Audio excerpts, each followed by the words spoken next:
जय श्री कृष्णा। राधे राधे। कार्तिक माह के शुक्ल पक्ष तिथि के अगले दिन अक्षय नवमी मनाई जाती है। इस अवसर पर आंवला पेड़ की पूजा की जाती है। साथ ही आंवला पेड़ के नीचे भोजन पकाया जाता है। यह भोजन सबसे पहले भगवान विष्णु और महादेव को अर्पित किया जाता है। सनातन शास्त्रों में निहित है कि धन की देवी ने सबसे पहले आंवले के पेड़ की पूजा की थी। साथ ही पेड़ के नीचे भोजन पकाकर भगवान विष्णु और महादेव को खाना खिलाया था। तत्कालीन समय से हर वर्ष कार्तिक माह के शुक्ल पक्ष की नवमी को अक्षय नवमी के शुभ अवसर पर आंवला पेड़ की पूजा करने से सुख और सौभाग्य में वृद्धि होती है। साथ ही सभी दुख दूर हो जाते हैं। इसके शुभ मुहूर्त योग को लिए हम जान लेते हैं।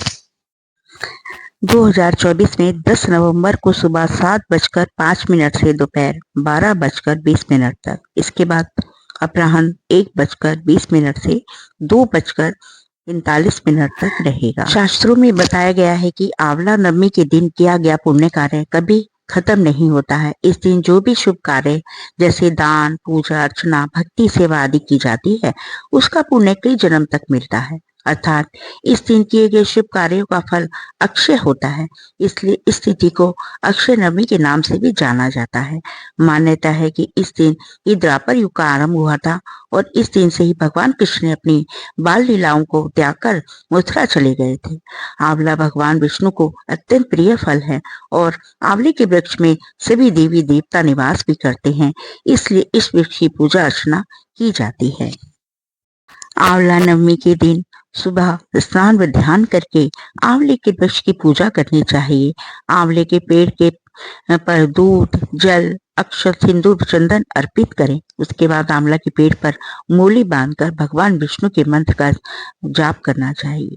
इसके बाद धूप दीप से आरती उतारें और 11 बार हाथ जोड़कर परिक्रमा करें। इस दिन कद्दू व सोने का दान देना बहुत शुभ माना जाता है।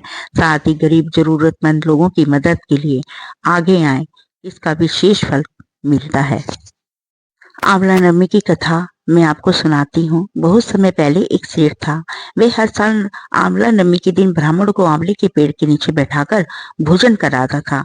उसके साथ ही सोना चांदी आदि भेंट भी देता। लेकिन यह सब चीजें सेठ के बेटे को बिल्कुल भी अच्छी नहीं लगती थी। ऐसे में वे अपने पिता से खूब झगड़ते थे। इन सब चीजों से तंग आकर सेठ ने घर छोड़ दिया और दूसरे गांव में जाकर बस गया। जीवन यापन के लिए एक छोटी सी दुकान कर ली। उस दुकान के आगे एक आंवले के पेड़ को लगवा लिया। भगवान की कृपा इतनी हुई कि दुकान खूब चलने लगी। उसने अपने नियम को न तोड़ते हुए हर साल आंवला नवमी के दिन विधिवत पूजा करने के साथ ब्राह्मणों को भोजन कराकर दान देना यथावत रखा। वहीं दूसरी ओर सेठ के पुत्रों का व्यापार ठप हो गया।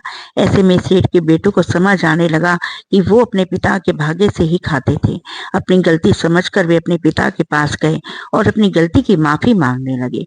फिर पिता के कहने के बाद उन्होंने भी आंवले के पेड़ की पूजा करनी शुरू की और दान करने लगे।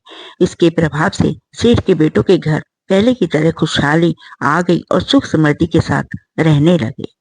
स्वास्थ्य के नजरिए से आंवले के फल में पोषक तत्वों का भंडार रहता है। आंवले के नियमित सेवन से शरीर में किसी भी प्रकार की बीमारी जल्दी से प्रवेश नहीं कर पाती है। आंवला भगवान विष्णु का बहुत प्रिय फल है और इसमें भगवान विष्णु का वास भी होता है। तो इसके सेवन करने से शरीर के सभी रोग नष्ट हो जाते हैं। आंवला वृक्ष भगवान शिव और विष्णु का प्रतीक है।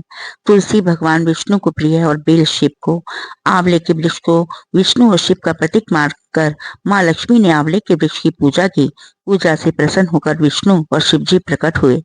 लक्ष्मी माता ने आंवले के वृक्ष के नीचे भोजन बनाकर भगवान विष्णु और शिव को भोजन कराया। उसके बाद स्वयं भोजन किया। जिस दिन यह घटना हुई उस दिन कार्तिक शुक्ल की नवमी तिथि थी। इसलिए इस दिन आंवले का पूजन अवश्य करना चाहिए। इसलिए आंवला नवमी के दिन आंवले की पूजा के साथ साथ आंवले का सेवन अवश्य करना चाहिए। जय श्री कृष्णा। राधे राधे।